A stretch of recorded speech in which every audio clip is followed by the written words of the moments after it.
Tidak mampu bayar di 18 pinjol ini, kalian nanti bisa dibantu hutangnya oleh pemerintah.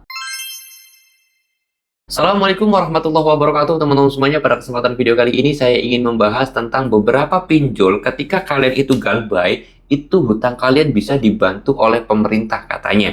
Nah, di sini saya pengen bahas karena ini lagi viral banget. Saya sendiri menemukan postingan di media sosial ya teman-teman, seperti di TikTok dan juga Instagram. Kemudian saya juga lihat juga di Facebook dengan postingan yang sama. Dan ini adalah beberapa pinjolnya ya, ingin saya sebutkan. Pertama itu Shopee, dalam artian Shopee itu si pinjam dan juga si pay later. Terus kemudian Finplus, ada Kami, EasyCash, Akulaku, Uangmi, terus Kredivo, Rupiah Cepat, Kredit Pintar, Indodana, ada Pundi, KTA Kilat, Bantu Saku, Watas, Pinjam Duit, Uku, terus kemudian 360 Kredi, dan lain-lain teman-teman. Nah, itu adalah beberapa pinjol yang katanya kalian itu ketika galbay di pinjol tersebut, itu hutangnya bisa dibantu oleh pemerintah. Benarkah hal demikian?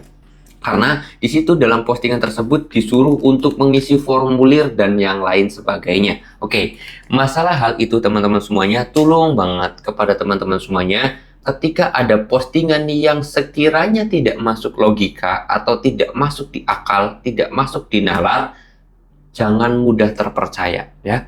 Karena saya yang lihat sendiri itu banyak postingan-postingan seperti itu, yang mana ternyata ujung-ujungnya itu adalah jasa joki pertama. Lalu kemudian yang kedua adalah mereka-mereka yang mau menipu kalian. Ya intinya sih joki juga sama sih, mau nipu kalian gitu kan.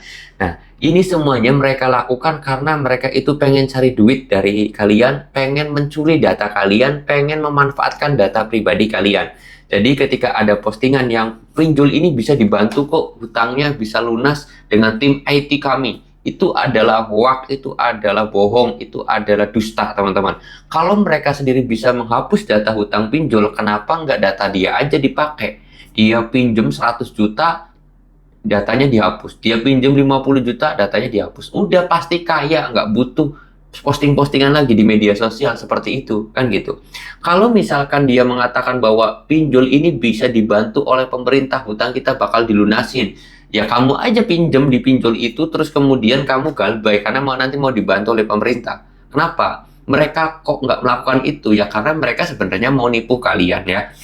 Jadi masalah hutang itu akan dibantu oleh pemerintah atau tidak, itu sebenarnya kemungkinan besar tidak ada teman-teman ya. Ya mana mungkin lah pemerintah mau membayari hutang pinjol kita. Tapi bang, kemarin kan di perbankan ada hutangnya dilunasin atau dipemutihan, atau hutang kita itu ditiadakan oleh pemerintah ketika kita melakukan pinjaman. Nah, itu pun dengan syarat yang ketat teman-teman ya. Harus UMKM, nelayan ataupun petani, dan hutangnya itu sudah 10 tahun, yang memang bisa saja mereka itu sudah dalam kebangkrutan, kemiskinan yang sangat luar biasa karena sudah kasarnya bangkrut selama 10 tahun. Bangkrut selama 10 tahun itu lama ya. Jadi wajar. Itu pun gebrakan dari Pak Prabowo itu untuk UMKM, nelayan dan juga petani. Itu pun untuk di perbankan yang BUMN, bukan untuk masalah pinjol, bukan masalah di bank swasta ya. Jadi kalau pinjol kan padahal milik swasta. Terus kemudian banyak juga bank yang milik swasta. Itu hal yang saya kira tidak memungkinkan teman-teman ya. Jadi tolong buat teman-teman semuanya, ketika mendapatkan informasi, turun disaring, terus kemudian coba kalian garis bawahi, pahami, itu masuk akal atau tidak. Kalau masuk akal ya boleh kalian percayai, tetapi sebelum kalian percayai, coba cari dulu referensinya. Kalian googling, kalian nonton YouTube, kalian cari situs-situs yang punya kredibilitas, benar atau tidak beritanya, kalian cari informasinya dari referensi yang jelas itu ya. Lalu kemudian yang ketiga adalah waspadai ketika memang postingan tersebut dicurigai atau postingan tersebut tidak masuk akal ya. Biar teman-teman semuanya jadi masyarakat yang cerdas, biar jadi netizen yang smart. Jangan mudah dibodohi oleh sesuatu yang kelihatannya enak, tapi akhirnya tertipu juga. Kayak kemarin kan banyak banget tuh postingan ataupun nasabah ataupun netizen yang tertipu oleh yang namanya TikTok Shop VIP itu ya.